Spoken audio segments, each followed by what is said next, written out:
Duh, kok aku gini-gini aja ya? Kok teman-teman aku udah banyak yang mendapatkan apa yang mereka impikan, sedang aku enggak?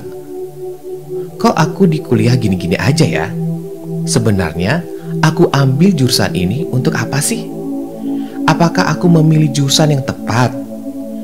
Kok dia nampak bahagia di Instagram ya? Sedangkan aku gini-gini aja. Friends, pernahkah kamu membandingkan dirimu dengan orang lain?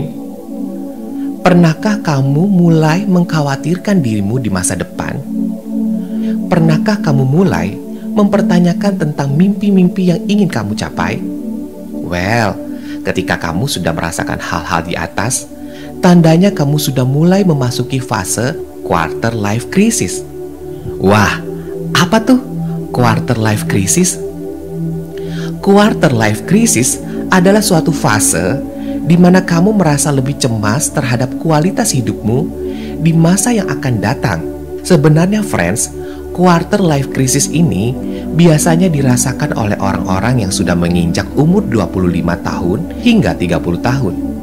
Akan tetapi, menurut penelitian, hal ini pun dapat dirasakan lebih awal oleh beberapa orang, yaitu di umur 18 tahun. Namun, ada juga loh yang nggak merasakan quarter life crisis ini sama sekali. Wah, sebenarnya quarter life crisis itu penyebabnya apa sih?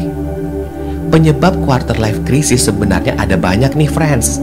Di antaranya adalah idealisme tentang kesuksesan, pemikiran-pemikiran dari banyak orang yang berseliweran di media sosial dan sebagainya. Nah, agar kamu dapat mengatasi quarter life crisis, ada beberapa cara yang perlu kamu terapkan loh. Bagaimana ya caranya? 1. Menerima kondisimu.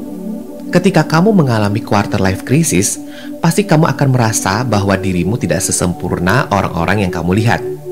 Kamu mulai membanding-bandingkan dirimu dengan orang lain dan menganggap bahwa dirimu nggak memiliki kehidupan yang lebih baik dari orang tersebut.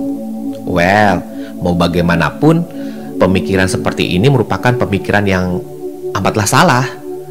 Daripada kamu merasa down karena membandingkan dirimu dengan orang lain, baiknya kamu mencoba untuk memacu dirimu agar kamu dapat menjadi yang terbaik versi dirimu sendiri, bukan berdasarkan versi dari apa yang kamu lihat dari orang lain.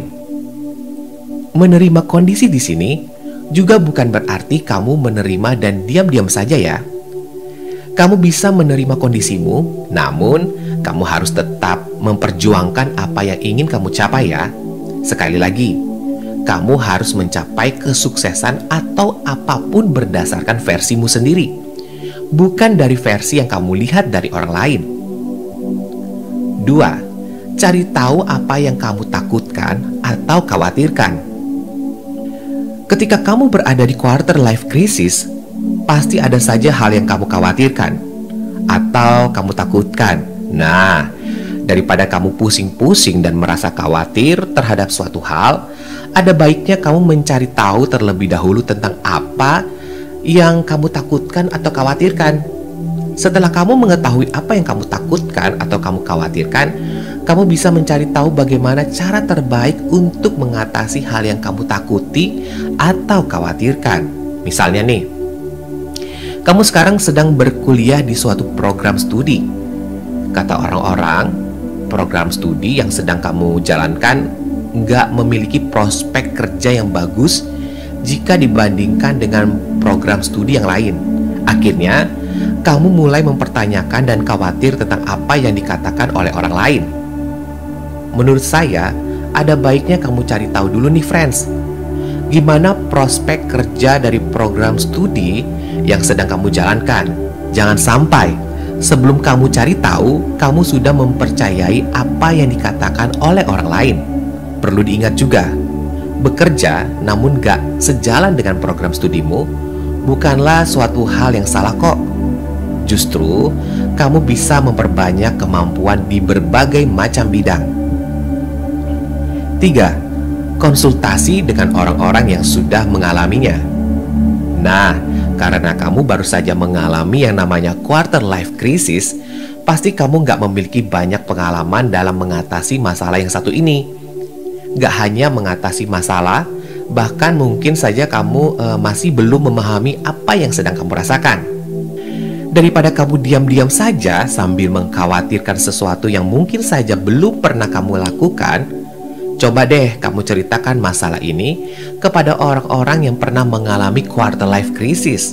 Dari cerita pengalaman orang lain, pasti akan memberikanmu banyak sekali ilmu-ilmu yang dapat kamu terapkan dalam kehidupanmu untuk mengatasi quarter life crisis. 4. Tidak membandingkan dirimu dengan apa yang ada di media sosial. Salah satu hal yang dapat memicu quarter life crisis adalah seringnya melihat media sosial dan membandingkan dirimu dengan orang-orang yang ada di media sosialmu. Perlu kamu ketahui, friends, apa yang kamu lihat di media sosial bukan berarti hal tersebut adalah suatu hal yang begitu apa adanya. Misalnya, kamu lihat ada temanmu yang sekarang sudah sukses di perguruan tingginya. Well, di balik itu semua mungkin ada kerja keras, banting tulang, mengatur waktu, dan lain sebagainya yang gak ditunjukkan oleh si pemilik akun. Pada intinya, setiap orang memiliki usahanya masing-masing dalam mencapai sesuatu. Ketika kamu melihat orang lain sukses, jangan jadikan hal tersebut sebagai suatu hal yang membuatmu down. Justru, kamu harus bangun dan lebih berusaha lebih keras. 5. Yakinkan diri bahwa apapun yang didapat merupakan suatu hal yang terbaik. Buat kamu yang sudah memiliki suatu hal, misalnya seperti kamu yang sudah berkuliah di suatu program studi selama 2 semester, kamu sudah berjalan di suatu organisasi selama beberapa bulan, dan sebagainya. Anggaplah hal-hal yang sedang kamu jalani merupakan hal-hal yang terbaik untukmu pada saat ini dan untuk kedepannya. Jangan sampai kamu membandingkan apa yang kamu miliki saat ini dengan apa yang dimiliki oleh orang lain. Perlu kamu ingat, friends, kamu dan orang lain tidak akan bisa sama. Kenapa seperti itu? Karena tentunya kamu dan orang lain pasti memiliki latar belakang yang berbeda-beda. Maka dari itu, kamu perlu meyakinkan dirimu bahwa apapun yang sedang kamu jalani, apapun yang sedang kamu miliki, merupakan suatu hal yang terbaik untukmu.